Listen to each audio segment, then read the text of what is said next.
চামচ রসুন বাটা। আদা এবং রসুন বাটাটাকে একটু ভেজে নিতে হবে যাতে করে কাঁচা গন্ধটা চলে যায়। আদা এবং রসুন বাটাটাকে হালকা করে একটু ভেজে নিলাম।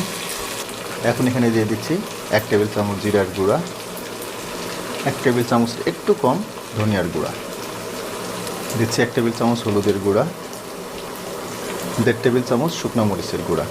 ঝালটা আপনারা আপনাদের মতো করে অ্যাডজাস্ট করে নেবেন। শুকনো মশলাগুলো যাতে পুড়ে না যায় এজন্য একটু পানি দিয়ে দিব।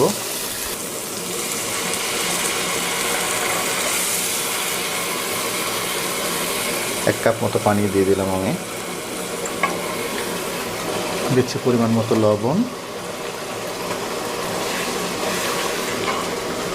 মশলাগুলোকে খুব ভালোভাবে কষিয়ে নিতে হবে। দেখুন মশলাটা তেল ছেড়ে দিয়েছে।